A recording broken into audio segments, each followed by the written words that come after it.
Hi everyone, good afternoon. I'm Liz Moseley, I'm an editor and partner at Tortoise. Welcome to the Open News meeting.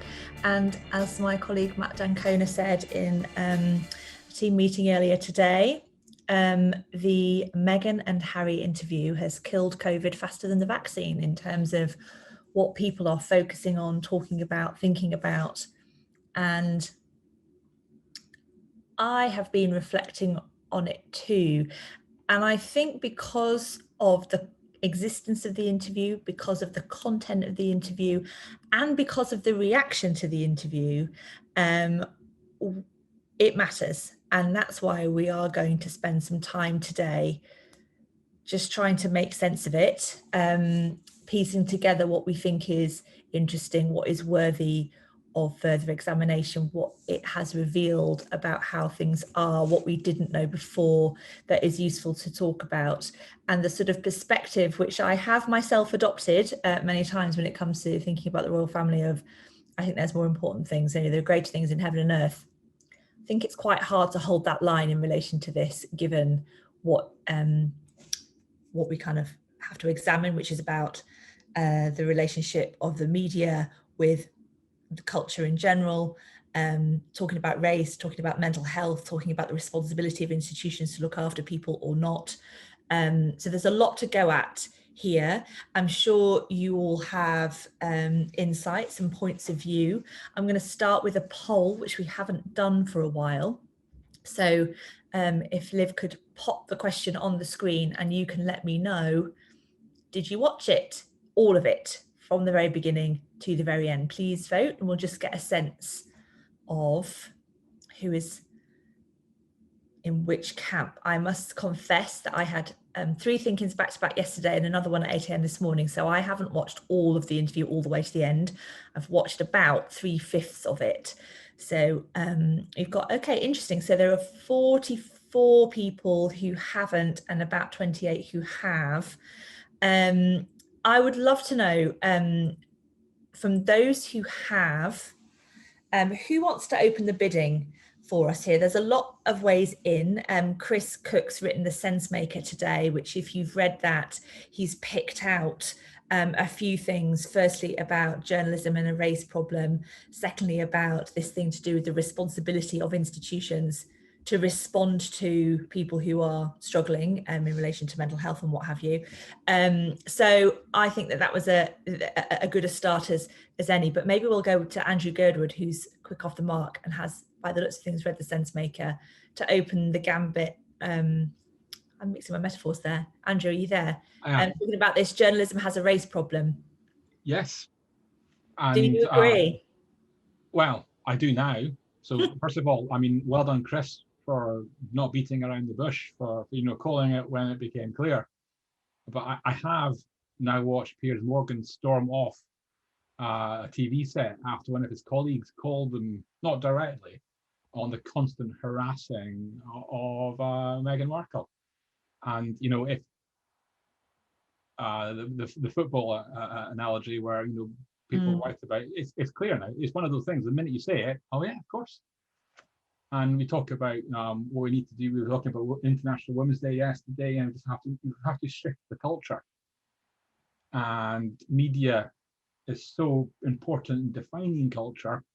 It seems to me that any successes we can get with the journalistic mindset, the editorial mindset, are worth fighting for, even if they're just small ones. They're worth having. Andrew, have you seen the piece? And actually, Phoebe maybe can put it, or Tom can put it in the chat. The statement from the Society of Editors. Yes, there it is.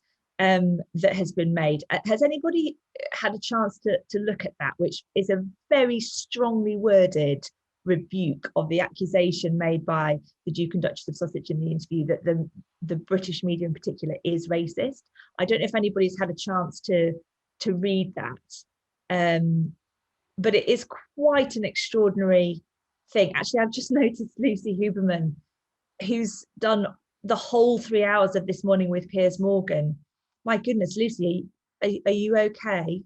Are you okay, hun? I think is the correct way to address the question. I think my mental health is suffering as a result of watching This Morning. So what happened? Because I didn't watch Piers Morgan. there's so many things that happen. The clip that's doing the rounds, I'm just going to have to look, was the journalist who called Piers Morgan out for basically slagging Meghan off so much and not being able to separate his personal and his professional stuff. He said it very, very eloquently. Someone could put the clip in the in the chat, because it's well worth watching the clip. On its own, it's got a lot of people saying, you know, this is what Black journalists have been wanting to say, but biting their tongue all of this time. But actually, I think he spoke for a lot of people, not just journalists, not just Black journalists. And I'm not a kind of avid Meghan supporter at all. I just watched the interview last night. I woke up very early. I've got to write a piece for Tortoise, so it's a lot on my mind. And you must meet your deadline. Basically, I got diverted. And I haven't watched daytime television since the day Princess Diana died. So I just found it really, really interesting, both the comparisons of sort of treatment of issues of mental health within the royal family and wider society, the role of the press.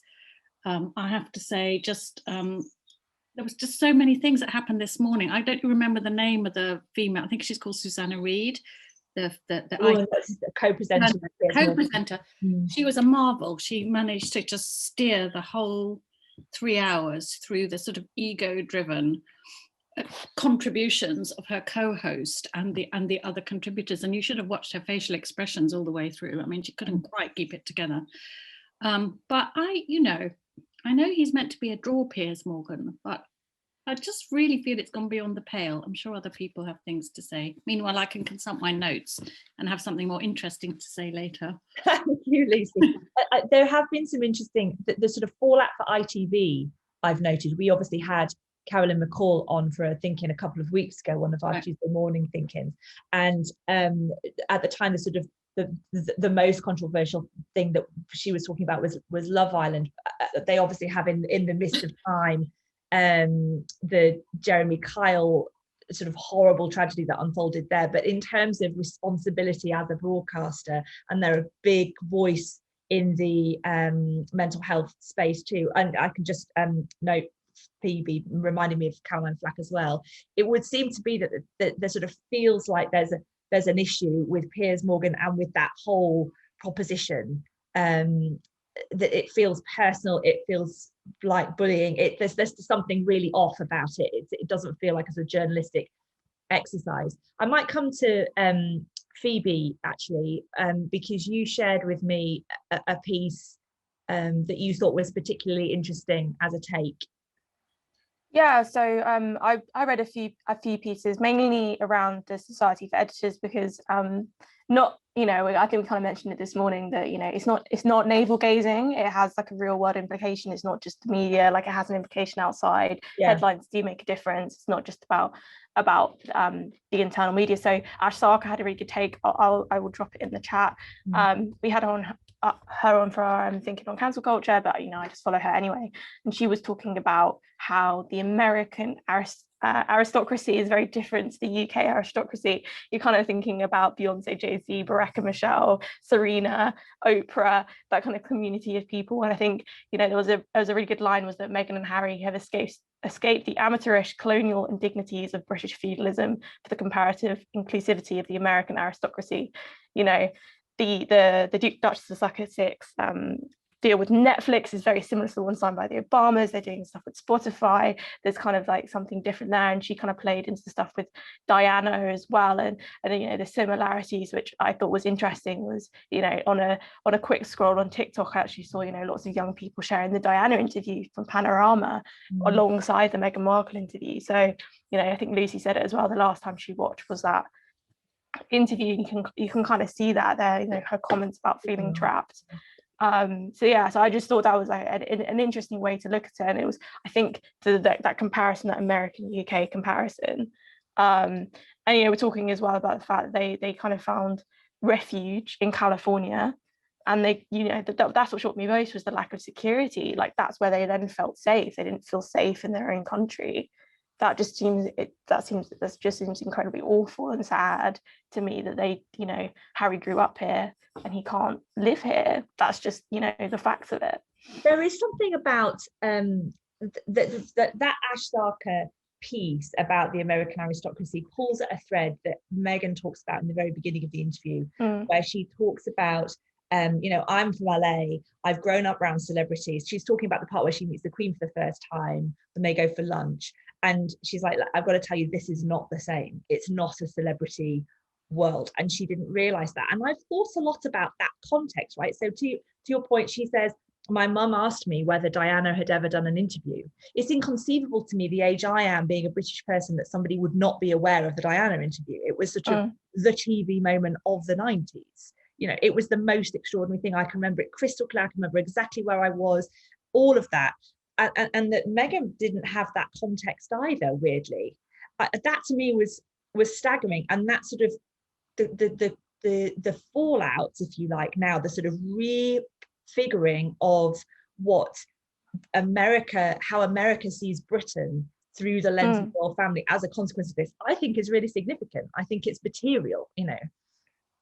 Yeah, no, exactly. And I do think there is something in that, because it's that self-sufficiency, you know, and kind of, you can gently talk about it, you know, that there is existing members of the royal family who have a stepped back role for whatever reason, for out of choice or for other reasons, as we know, you know, who don't, but they still have to step in. It was, you know, the idea of Meghan going to HR was one of the key moments to me. You know, it's a company. If you think of it in that way, what she was essentially going through was, you know, a different role in the same company. You know, it's a firm, it's a business. So now, you know, she's setting up her own business. I immediately, when I looked at what Archwell was and what they were doing in that format, she doesn't have those concerns on her. They can do what they want.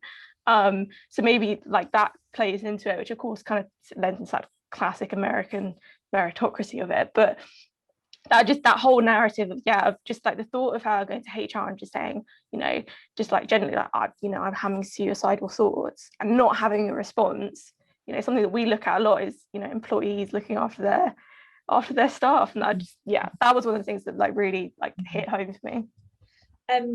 Thanks, Phoebe. I'm going to come to Sonia if I can. Sonia Gallego, is that how I pronounce your surname, Sonia?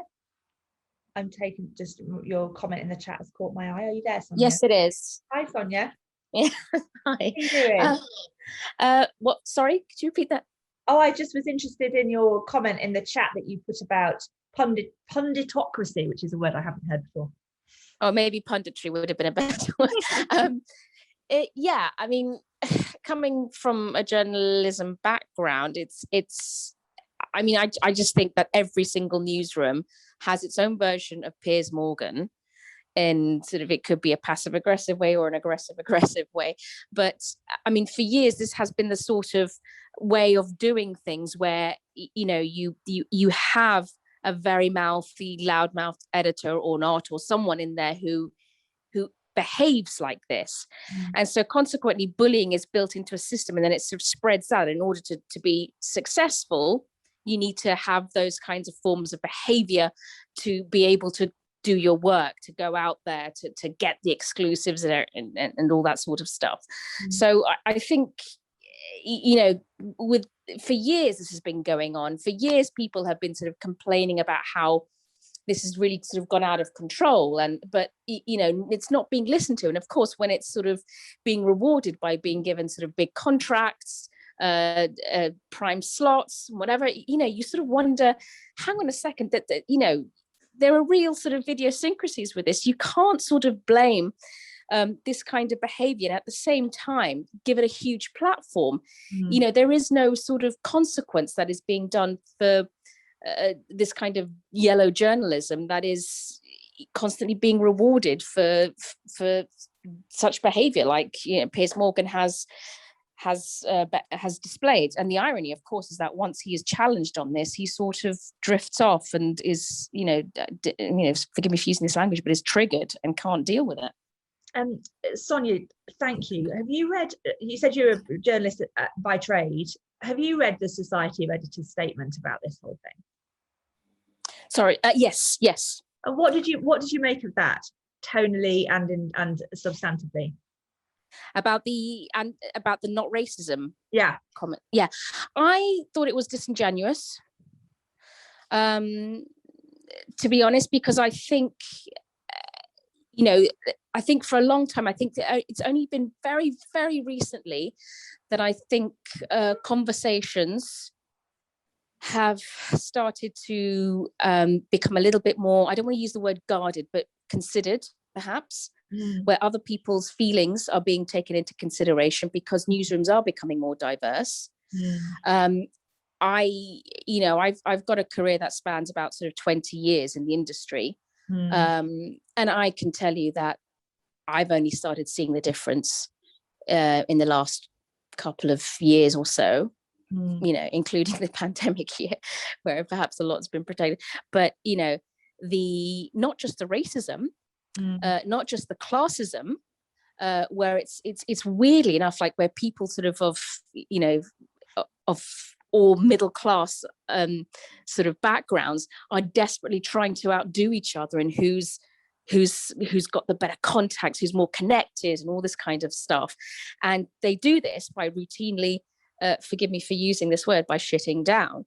And but there is a lot of who can you put people, how many people can you put down so you can build yourself up? A lot of it was done like that. Sexism, absolutely rampant. And even to the point, and it's only now, and I think this is where it's very interesting that not only are you having this reckoning happening with the British royal family about such issues concerning a foreigner biracial woman, but you're also having it in other royal families as well, because it also ties in with corruption. What is the worth of having an institution that is supposed to be an upholder of morals, that is supposed to be an upholder of values, and yet falls far from those values and morals that we wish to see in our society? So, and it's only now that we're actually having a genuine conversation. Of course, the big pushback on that is it's all wokeism. It's all, anyway, sorry, that's my... Yeah, it's nice to hear you. I'm sorry we couldn't see you. I'm going to come for sure to Nimo in a sec. I want to also come to Alexi, my colleague Alexi, if I can. The comment at the end of your chat post, Alexi, about we need to make sure that I think you mean Harry and Meghan, are not cementing power rather than challenging it. What's your take on all this, Alexi? Well, look, I'm not a committed royalist at all, but I found the Harry and Meghan interview absolutely seriously compelling because it went so much further than just Harry and Meghan. It touched on all sorts of issues about press freedom, the role of the monarchy, the role of the press, the difference between the US and the UK in terms of how we see these big cultural institutions. But I think the real complexity and the real interest for me came because I felt a lot of sympathy for Harry and Meghan, and I think a lot of people will have done, just seeing that they obviously went through an incredibly painful period, and there's no denying that the royal family should hold up, should have a massive look at itself in terms of the allegations that are being levelled against it. But my concern is what happens if we do everything that Harry and Meghan want, right? Like, what happens if we leave them completely alone and let them strike massive commercial deals and also pay millions of pounds a year from the taxpayer to their security costs, even though they're not functioning royals now and they're living in California and they're getting paid millions of pounds to Spotify?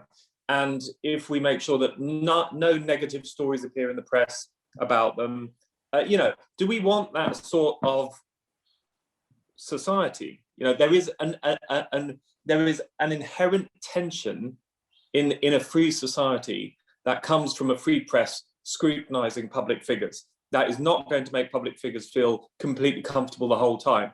Now, in making this point, I'm not saying that the press behaved responsibly towards Harry and Meghan.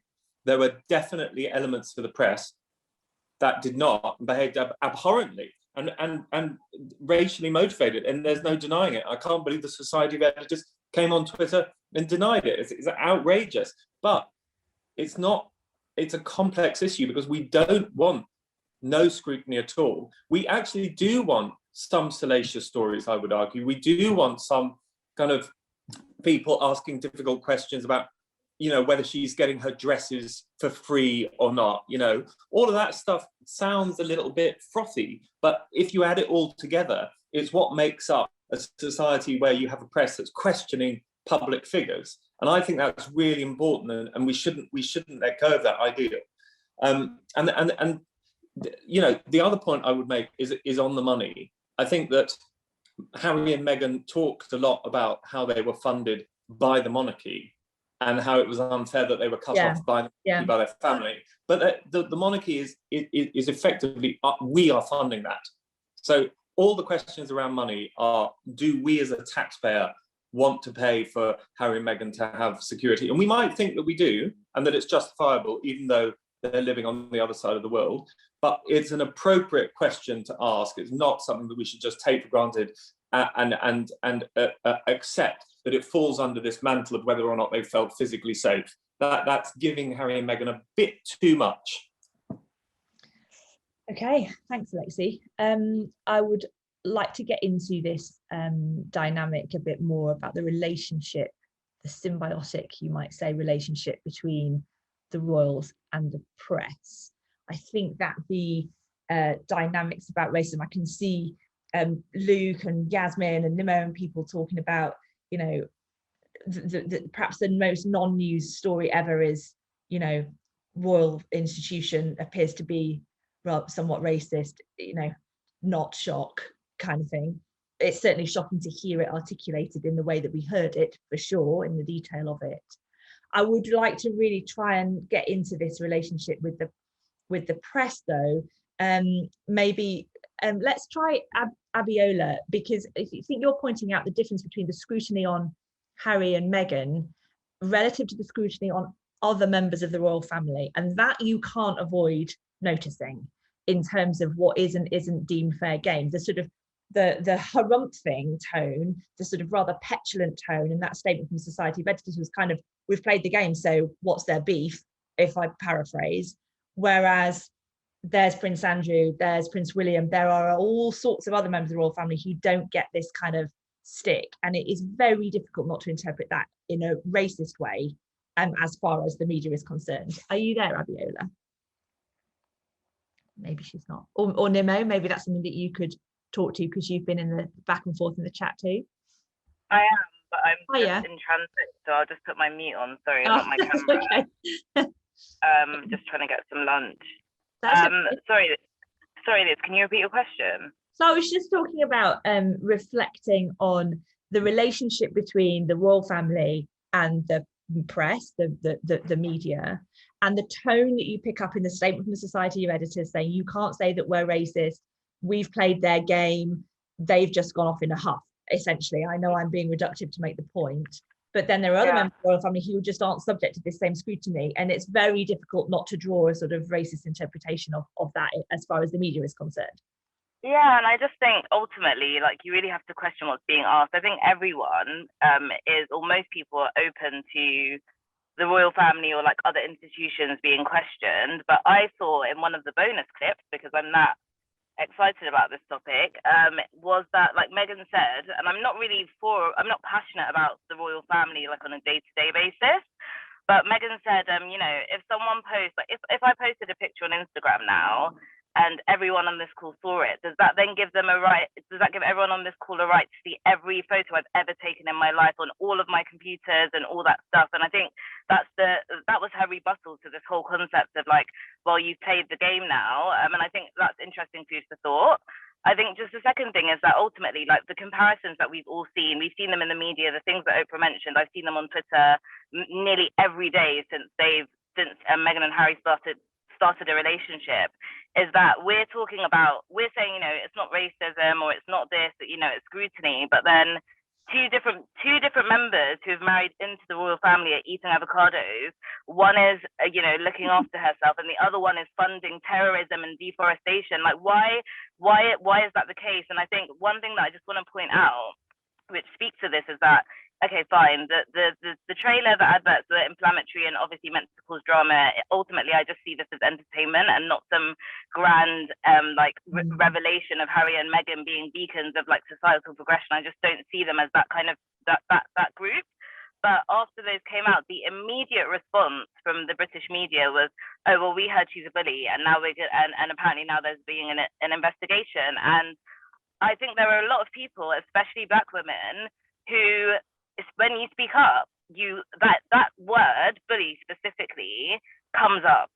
Other words come up, and it's just interesting how the timing, the choice of words, the fact that it's even something we have to talk about is like top example of dog whistle politics. It's just unbelievable.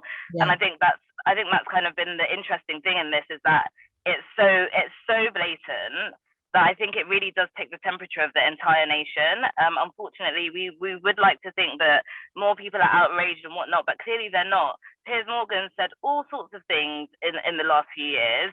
There's a bit of outrage on social media. He's still in a job. Other people could say far less and definitely be removed. And I think that's representative of who's making the decisions, and ultimately maybe who even believes it. We can be as vocal as we want to be on this call, but it just makes me question that when it comes down to it, what does the majority think in this nation? Why do we gloss over Prince Andrew or gloss over other things, but Meghan, who's not actually ever said anything until now, who's physically not actually said anything, has been completely torn apart? It's just interesting. And again, this is not coming from someone who's deeply passionate about their relationship or the royal family. I just think it's become such a topic because it represents so many other sentiments, thoughts, and experiences on different sides of the conversation. And I think that's why we're talking about this right now. Thanks, Abiola. I hope that you're going to purchase a loaded piece of toast for your lunch. That's certainly what I'll be looking forward to for my lunch, a loaded piece of toast, everlasting meme. I'm going to go to Matt D'Ancona, because you mentioned that thing that Harry said about is it a silent contract, an unspoken contract, or invisible contract or something? The invisible contract. Yeah. I was really, there were so many incredible moments. It was not in my top 4 even, but it was very interesting because I think it's very easily forgotten how corrupt the relationship between the tabloid media in particular and the royal family is. Now, it may instantly be objected. Everyone knows that. Everyone knows that the media, is corrupt in this country and so on and so on. But what Harry described was so specific, which was, he called it the invisible contract, but it was a contract, which was a pact of relative non-aggression, where the royal family would try and get the media to back off a bit in return. I can't remember his exact wording, but in return for access and scoops. Now, what's interesting about the royal family is that they all have client journalists. Every member of the royal family, with the possible exception of the Queen, has journalists they like and talk to, and you can tell, who likes whom and who is briefed by whom. And often the palace sources that are quoted in newspapers are not officials; they are members of the royal family, and so it's an extremely toxic relationship because it's based on a sort of Cold War standoff. If you let us into the palace and give us your mobile phone numbers and let's talk to you, and sometimes everyone will remember Diana used to meet Richard Kay of the Mail up on Wimbledon Common, and their cars would sort of park next to each other and they'd talk for hours about what was going on. As a consequence, Kay was always ahead of the game. Actually, versions of that continue with all of the royal family, including the younger ones. And so you have this incredible spectacle of the head of state surrounded by a family that has all sorts of tensions within it that are then played out through favoured journalists. And so, it's hard to imagine a less healthy relationship in terms of informing a democracy. And also, and I think this was his point, that he hates the media. I mean, he one thing he and his brother share is, I think William has dealt with it. You know, he's managed to rein the demons in, but you know, they still blame the media for the death of their mother. He hates the media, but what he was saying there was quite subtle, which was, look, please understand, you know, the media has a lot to answer for, but the reason we left was that everyone around us was in cahoots with them. It's not simply a question of very bad media, you know, aging and slightly baffled royals not able to play the game. You know, his point was that all of the people that should have been supporting him were spending as much time worrying about what the headline in the Mail would be. And, you know, the secondary follow is a lot of people buy the Mail. You know, it's very important to remember that you get the media you deserve to a great extent. And, you know, one should never forget that this is a country that voted for Brexit almost entirely on the basis of reducing immigration. So none of this should come as a huge surprise on any of those fronts. But it's important to talk about the media. I thought the Society of Editors statement was a disgrace. We should own our part in it, but it is only a part. This is an anatomy of a society, not just, you know, the media. Yeah, I agree. Thanks, Matt. Maybe I'll come to Leslie Ramos if I can. Are you there, Leslie? If we can find you, being active in. Yeah, I'm here. Hi, Leslie. How you doing? Very well, thanks. Yeah, I mean, this to me seems like the most interesting aspect of this is that, I mean, for me, it was the most interesting part of the interview was Oprah's surprise about this invisible contract. And the fact that it seems to me that the royals are just in the palm of the hands of the press. They must know that the press could tear them down person by person, slowly and slowly and slowly, using the Daily Mail. And I do think this whole thing has been constructed by the tabloid press, really, to sell newspapers, feeding off this unconscious racism that exists in the UK. How legitimate do you think, you might not know this, so sorry if this is outside, I might come to see if Giles knows, but Meghan talks about the distinction between the family and the institution, and particularly in relation to the time when she was having, you know, suicidal thoughts. She was really sad, really poorly, scared. She went to HR and they said, we can't help you because you're not a paid employee. So there's like a distinction, right? And she goes out of her way really to be gracious about the Queen. Kate is a good person, you know, she's sort of trying to separate those two things. But the people who work for the institution, presumably we know who those people are. And if Chris is right in his sense maker that the institution, you know, should be answerable, it's a public institution, it should have processes to look after it. But how legitimate is that distinction? You know, the family are kind of powerless, and it's the institution going, you're in too many newspapers at the moment, Meghan, you can't go out. Like, is that? No, I mean, I think the institution, the royals have a lot to answer for, but I think they thought that the systems they had in place were enough to cope with.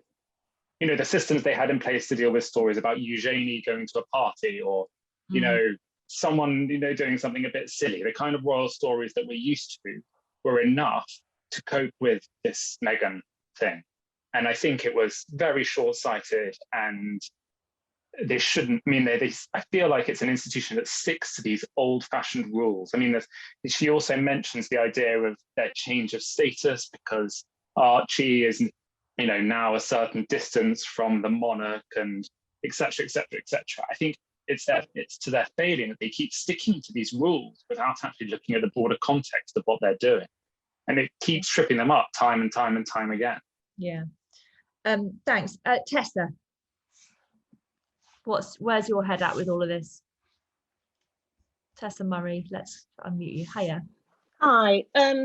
It's in lots of different places. I mean, I think that if we're concentrating on the media and the lifting of the lid on the invisible contract, and you combine that with what was really, really hard to watch, which was an incredibly damaged young man who had been forced to do the unimaginable following the loss of his mother, and the trauma that just kind of bubbled to the surface throughout the whole thing was really hard to watch. And then you think, well, not only has he been through that, but there, as you know, there were no lessons learned, but also it felt like he was collateral damage that the palace were prepared to accept in order to protect William's future as king. We know, and they don't need repeating here, all of the stories that were printed in every international media outlet known to man about William's fidelity. Not one story in the UK appears about that. And yet Harry's wife of choice and Harry are just pilloried. And that must be absolutely unbearable. And the fact that it, you know, that went on for years, despite asking for support, asking for it to be challenged, you know, and people wonder why he sees the opportunity to have, you know, his chance to speak. But I found the whole thing unbearably sad. I also found the response to, you know, it was both at the time when Tom Bradbury asked her about her mental health at the end of the South Africa tour, and when it came up and off the back of yesterday's interview. I find the whatever ground we think we've covered when it comes to mental health sort of just evaporated. And I feel that the idea that so many people believe is that mental health can be means tested, that you are not allowed to experience mental health issues if you have other resources, and that what you're seeing is sort of like a freshwater seawater mix in the royal family of generational issues towards mental health, and it's really coming to the fore. And that, you know, the least said soonest mended approach to traditional sort of posh families is meeting a modern generation of openness and transparency and recognizing mental health, you know, in a proper head-on culture clash. So those are a few of my thoughts. Thanks. I also thought that hearing Charles Anson on radio, was it what's his name, Anson, the old press secretary for the palace, wheeled out on Radio 4, was about the worst piece of damage control ever known to man, because he just personified everything that was bad. Thanks, Tessa. I'm going to go to Yasmin, who's been chatting away a lot about this. Yasmin, what's your main? Hiya. Oh, nice to see your face, all the way from Gay Paris.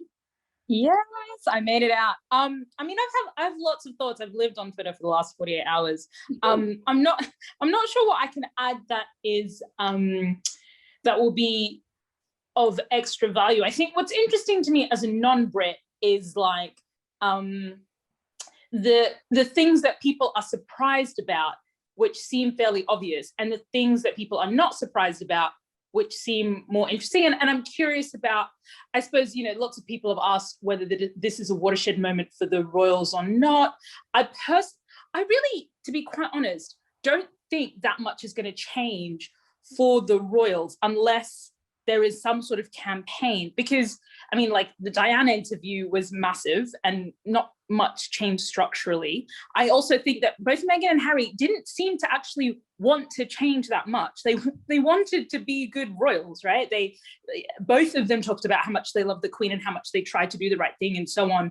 Their issue was less with the institution and the issue is less with the kind of idea of royalty and more with the treatment that happened and the fact that they felt betrayed by an institution. Not that the institution shouldn't exist, but that they were left out of that protection, which I think is very interesting. And so I think it's like a fascinating like look into the current British psyche and the relationship between the royals and the media. But I don't actually think, unless somebody decides that off the back of this, let's do something, not much is going to change. That's my take.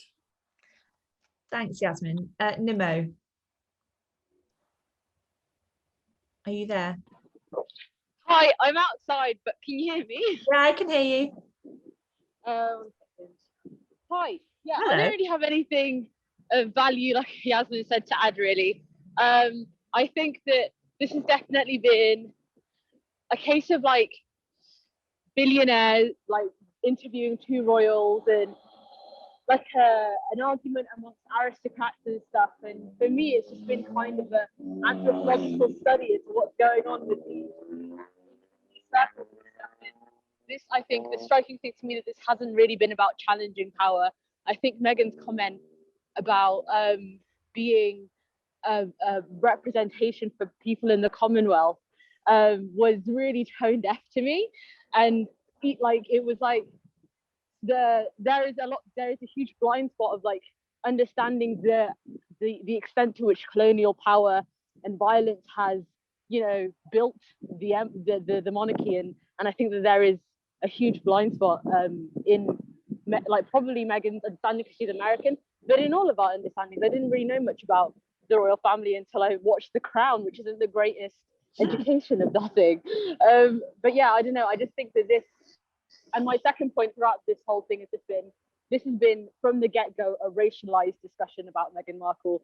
She has been like pilloried in a way that no other person would have been if she wasn't a black woman, if she wasn't who she was. And I think that the sooner we come to terms with that, and the sooner, I mean, we being not me and not a lot of like black people in the chat, people of color.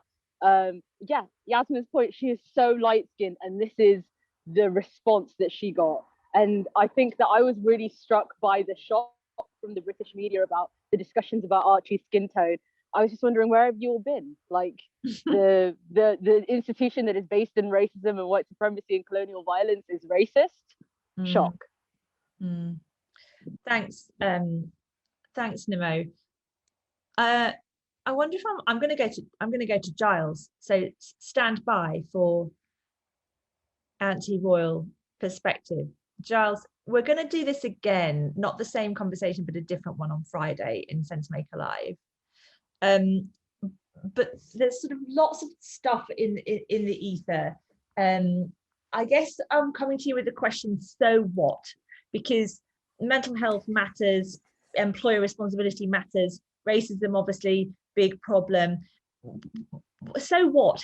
How do we turn this into something that is material and meaningful, having sort of despaired somewhat of the content of the interview, what it's revealed, the reaction to it?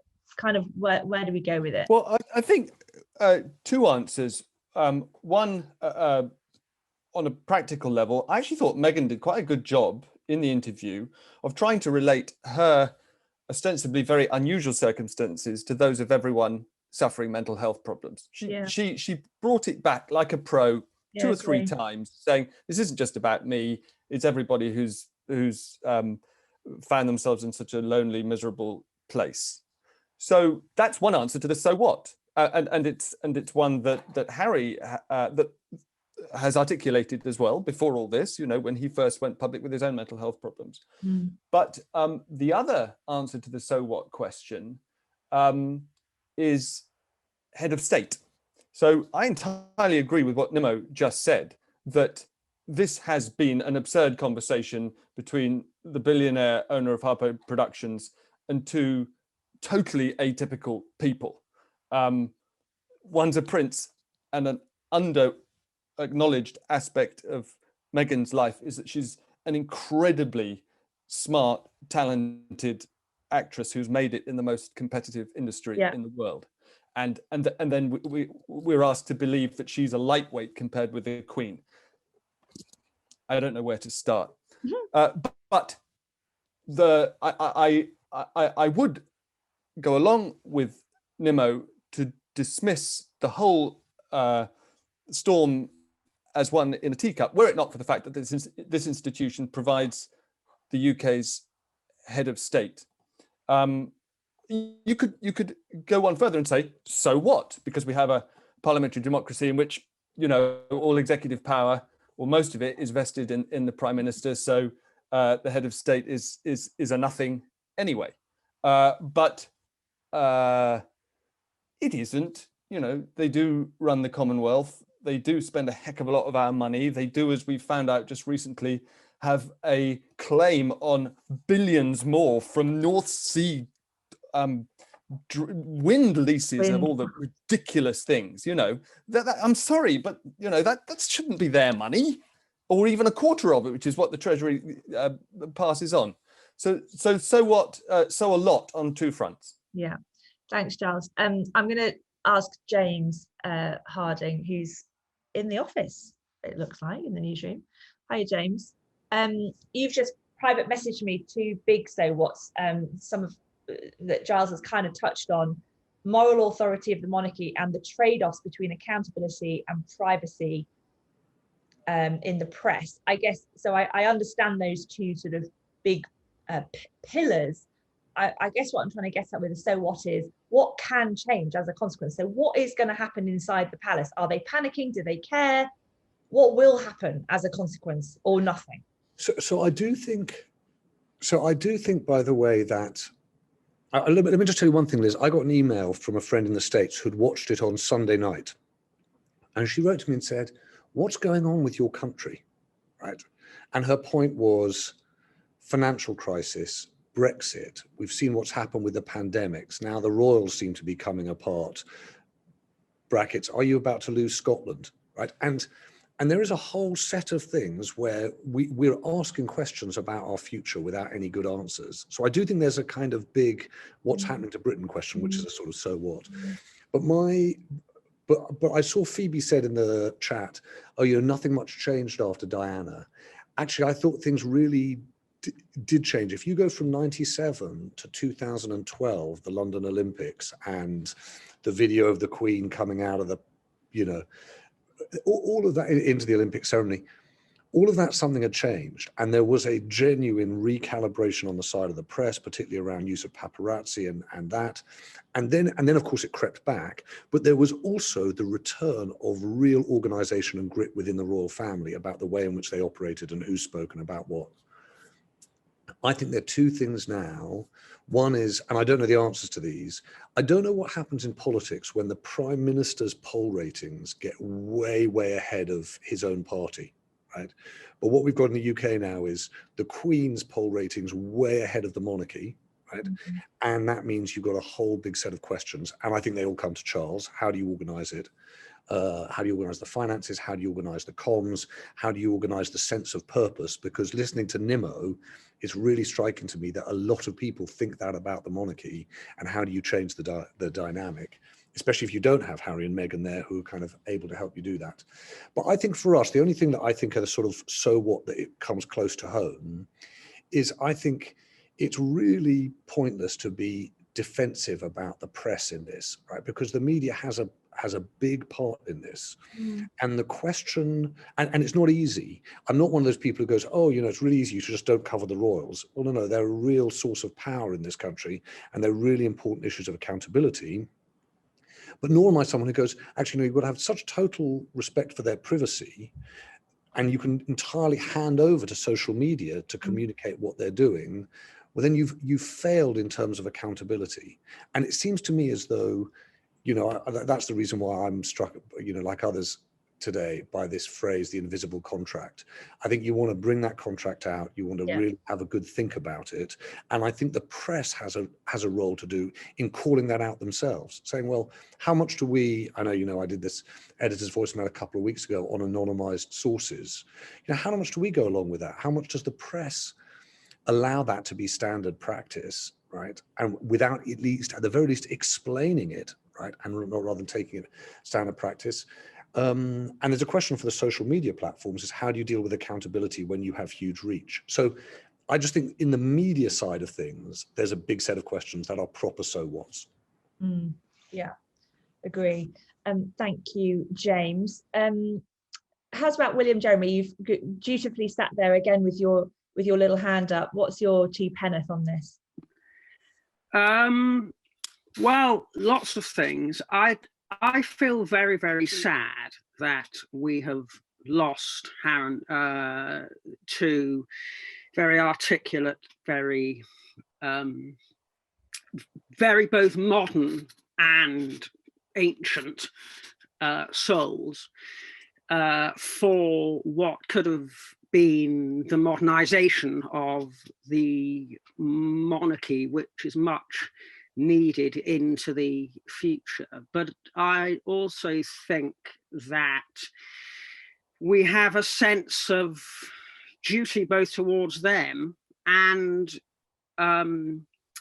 towards the Queen, I was left feeling I'm not entirely sure what Prince Charles's role in all this was, but I also wanted to point out that as regards the press, about 100 years ago, was it not, the press was started to become known as the Fourth Estate, which meant the Crown, the Church, Parliament, and the then growing power of the press on the back of mass literacy and the universal franchise. So to a certain extent, the press is very much part of the estate system, but in a completely different way to 100 years ago. And I think we saw the unfolding of a lost opportunity for both Harry and Meghan and our system for, I suppose, I thought that you'd have William and Kate and Harry and Meghan guiding this institution we have got into the next phase of what Giles was talking about, which is what is the role of a modern head of state in our rather Republican parliamentary democracy. And so that sort of speaks to what James was talking about, what you've been talking about, and Giles, and we've all been trying to grasp that, and it's huge. Yeah, it's difficult. Yet at the same time, it's very human. Thank you. Thanks, Jeremy. I'm going to come back to Lucy because she started me off today and hadn't quite got her thoughts in order, but you've made a number of searing contributions to the chat. Lucy, where have you ended up after 55 minutes of listening to us? I was so much more shocked by this morning on ITV than I was by anything in the interview. It is probably that I'm out of touch. I've had my own being monstered by the tabloids a number of years ago, which cost me quite a lot in mental health issues and other issues. So what I don't really understand is the sort of are there any regulators that can do anything about, whether it's racism, whether it's bullying, whether it's harassment. I understand about needing to sell papers, but there are so many people who suffer consequences that don't have the money to sue, that aren't supported to sue. It's something about our legal and press framework that your other journalists, I'm sure, can talk about. I don't know what the current situation is. Yeah, that seems broken. Can you regulate for decency, I suppose, is the question. Tom, I know you're meant to be on the chat, but you've been getting some agreement with the comment you're making. It's kind of about the burden of responsibility between, it's kind of chicken and egg. They write what people read and people read what people write, and then it's a race to the bottom. Yeah, and I think it's just difficult. I mean, it's a business. The media is a business, and there's a lot of reasons why I think these stories are written, but a big one of them is that it sells copies. And newspapers have to fill, tens of pages every day. And so if the difference between not selling them and selling them is, whipping up people's prejudices, then they will do that. That was all, really. Do you have a sense of you're a journalist?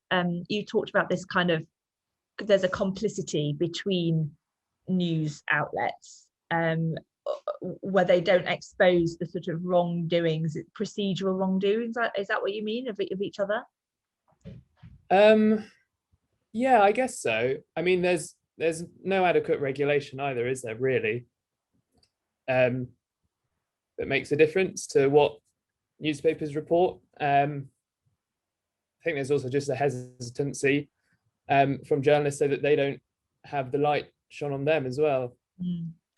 I wonder if there's sort of odd thing that when we talk about this kind of thing, when we talk about the press, we're talking about newspapers. It's quite a traditional way of thinking about what media is. And yet, and you notice that even in the construction of the Oprah interview, the way the sort of little edited packages were put together. It was photographs of celebrity magazines that were sort of illustrating this is how Meghan is covered in the press, where arguably that world is much, much smaller than the world of social media, where but when we're in this conversation, we sort of default to a position of talking as though, well, there's a sort of defined box where the media lives and those are the people that hold the power that drives the rest of the conversation. I'm not quite sure that's the case. Yeah, and you know, I think that there was that bit in the Society of Editors statement which said, you know, called social media a wild west, and it's just a way of shifting blame, really. I mean, obviously there's huge problems with both sectors of the media, and it's hard to measure always both of them, but you know, as Matt said, like still just about millions of people, hundreds of thousands by the Daily Mail, millions by the Sun. It's a huge kind of asset for the editors and journalists within those newspapers, and a huge amount of power, and it's basically unaccountable. And as a young journalist, I find that really, really depressing. I mean, it would seem that Ed's point, actually, let's go, Ed, you can make it better than me. Are you there? Where's Ed Davison? You might have to switch your camera on. Ed, are you there? We only have 3 minutes left. No, he's gone. It seems to me that this question of whose fault is it anyway is probably one that Harry and Meghan have thought about and concluded, well, if we can't control what goes in the newspapers, then we have to kind of go straight, you know, cut out the middleman and control our own story. And that is the nature of the beast. And if they are in a position to be able to do that, then it only seems reasonable that they would. My don't judge me, actually, yes, do. But one of my previous lives, I was a publisher of Heat magazine, celebrity gossip magazine, and you're welcome. And one of the things that really particularly struck me, which is a trend that the celebrity press, that kind of red top magazine, we got onto very, you know, probably a decade ago, is that in order to land a story, you have to find the detail. And it was the detail in the interview that really swept me up. I noticed that Yasmin actually in her first comment today in the chat used the word delicious. And there was an element of deliciousness about I just got asked to unmute. I'm thinking visual, Ed, we can hear a visual of the Harry and Meghan in the car when they go to the Royal Lodge, and she ends up meeting the Queen, and Fergie dashes out and she has to practice a curtsy. I love the detail of Humphrey Yogurt being the name of the shop where Meghan had worked. And these are the things that turn people from the Duke and Duchess of Sussex, a photograph, into people. And I think in finding a way with Oprah in front of her to really properly go there to paint that picture, I think that is really the reason why this whole thing has blown up, more than the fact that it was so long, more than the fact of actually the content. It was a way for us to understand them and their story in the context of a story. I thought it was completely compelling and extraordinary, and we'll never forget it. And I will watch the last fifth, and I will probably watch it again. And thank you very much, everybody, for going there with this. We will return on Friday at Sensemaker Live with Giles to think in a more sort of purposeful way. The title is "Are We Done with the Dynasty?" But Giles says that the revolution and the start of the Republic starts then. So get your fat pens and your placards ready, because as of Friday, we're full go. So thank you very much for coming this lunchtime. I've enjoyed it very much. Have a nice afternoon. Go out and get some sunshine. See you later. Bye.